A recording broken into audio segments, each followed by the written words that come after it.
నమస్తే, నేను Maruthi Ram. One voice న్యూస్కు స్వాగతం. మెదక్ జిల్లా రామాయంపేటలో స్థానిక వ్యవసాయ మార్కెట్ కమిటీ ఆవరణలో మార్క్ఫెడ్ మెదక్ ప్రాథమిక సహకార సంఘం రామాయంపేట ఆధ్వర్యంలో ప్రొద్దుతిరుగుడు కొనుగోలు కేంద్రాన్ని సహాయ వ్యవసాయ సంచాలకులు వసంత సుగుణ మరియు సహకార శాఖ అసిస్టెంట్ రిజిస్ట్రార్ కె పండితులు ప్రారంభించారు. ఈ కార్యక్రమంలో మండల వ్యవసాయ అధికారులు రాజు నారాయణ, సతీష్ మరియు వ్యవసాయ విస్తీర్ణ అధికారులు, మార్క్ఫెడ్ అధికారి తిరుపతి, ప్రాథమిక సహకార సంఘం సిఇఓ నరసింహులు, రైతులు పాల్గొన్నారు. ఈ సందర్భంగా వక్తలు మాట్లాడుతూ రైతులు కనీస నాణ్యతా ప్రమాణాలు పాటిస్తే కనీస మద్దతు ద్వారా క్వింటాల్కు 6,760 రూపాయలు పొందే అవకాశం ఉందన్నారు. జిల్లా వ్యాప్తంగా 2 కేంద్రాలు ఏర్పాటు చేయడం జరిగిందని తెలిపారు. జిల్లా వ్యాప్తంగా 381 ఎకరాల్లో 3,048 క్వింటాళ్ల ప్రొద్దుతిరుగుడు పంట వచ్చే అవకాశం ఉందన్నారు. రైతులు తప్పనిసరిగా తమ పట్టాదారు పాస్ పుస్తకం, ఆధార్ కార్డు, బ్యాంకు ఖాతా వివరాలతో పాటుగా పంట ధృవీకరణ పత్రాన్ని తప్పనిసరిగా జత చేయాల్సి ఉంటుందని తెలిపారు.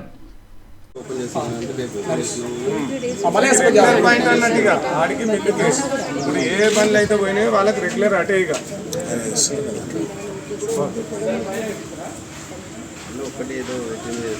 సిరిపేట రోడ్డు అండి.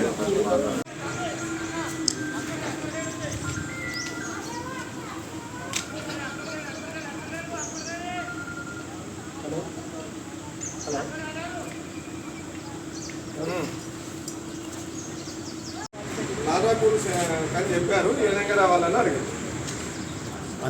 అందరికీ నమస్కారం. ఈరోజు రామాయంపేట మార్కెట్ కమిటీలో ప్రాథమిక సహకార సంఘం సహకారంతో మరియు మార్కెట్ వారి సహకారంతో పొద్దుతిరుగుడు కొనుగోలు కేంద్రం ఏర్పాటు చేయడం జరిగింది.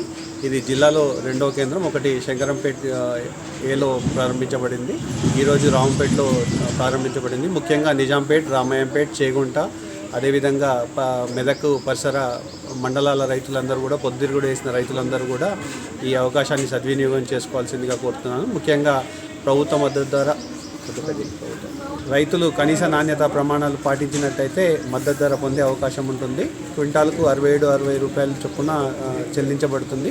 దీనికి రైతు పట్టదారు పాస్ పుస్తకం, ఆధార్ కార్డు, బ్యాంకు ఖాతాతో పాటుగా వ్యవసాయ విస్తీర్ణాధికారి పొద్దుతిరుగుడు పంట వేసినట్టుగా ఒక ధృవీకరణ పత్రం ఇవ్వడం జరుగుతుంది. ఆ ధృవీకరణ పత్రం తప్పనిసరిగా జమ చేయాల్సి ఉంటుంది. తాళ్ళు తప్ప మట్టి పిల్లలు లేకుండా క్లీన్ చేయాల్సి ఉంటుంది. ఈ అవకాశాన్ని సద్వినియోగం చేసుకోవాల్సిందిగా రైతులందరినీ సూచించడం జరిగింది.